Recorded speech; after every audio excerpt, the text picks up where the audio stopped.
can you practice Wicca without having been initiated? And the answer is yes. In fact, even in traditional British Gardnerian Wicca, you're practicing for a year and a day before you're initiated. And lots of people these days are practicing Wicca based on taking courses or reading a book. It used to be a cult.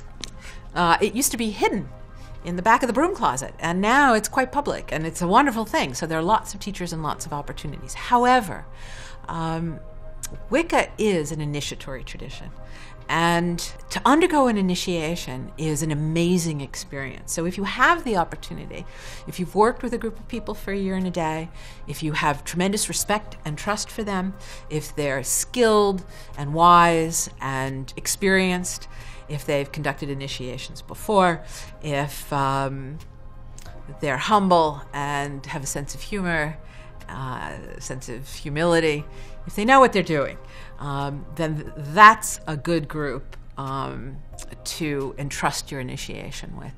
An initiation is, and it's basically an ancient shamanic practice. It's the means by which you leave behind a false life, the life that is the life that you've been told by parents or society is the life you're supposed to lead, where you're supposed to be an accountant, or you're supposed to, work selling cars or whatever it is.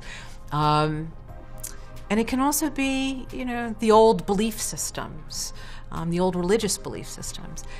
It's, we call it a descent into the underworld. It's unlike the Abrahamic faiths, which tend to see the divine as heavenward, where you go up and out.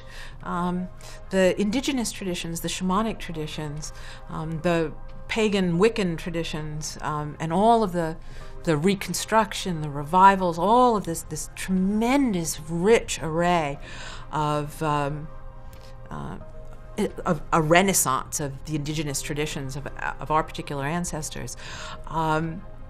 These are all shamanic traditions at their heart that see a descent where you go in and down. You go into the earth, you go into yourself, you go in. And it's almost like the dark night of the soul in some sense. It's a challenge, and it's a journey of trust. In Native American traditions, they were frequently called the vision quest, where a youth would go, a young man or young woman, it can happen at any age, would go into the wilderness for several days and fast and seek a vision. So it's a visionary experience in which you essentially give yourself over to the sacred, and it appears to you.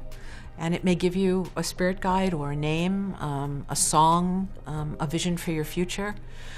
In my case, it pulled forth a vow that I would help reestablish the old religion in Italy. And that's what I found myself committed to doing in later years. So you descend in and through, and then you come back up.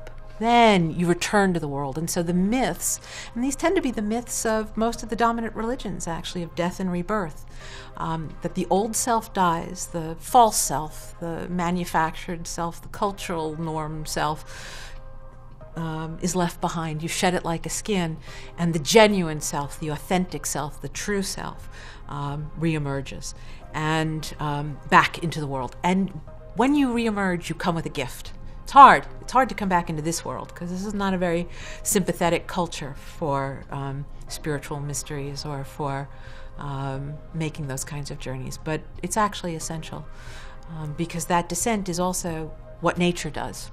And so we follow the path of nature, the seasonal cycle, right? Where you have winter, right? And the seed gets planted in the earth and then reemerges in the spring. So an initiation is like that. It follows that innate spiritual wisdom of the life cycle that's revealed through the planet, and we emulate it through the rite itself. And it's extraordinary. It's probably one of the single most profound, transformative spiritual journeys that you'll take. And life will initiate you as well. Life will initiate you.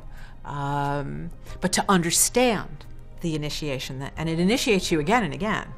But to really fully understand it, it helps to go through the formal process of initiation.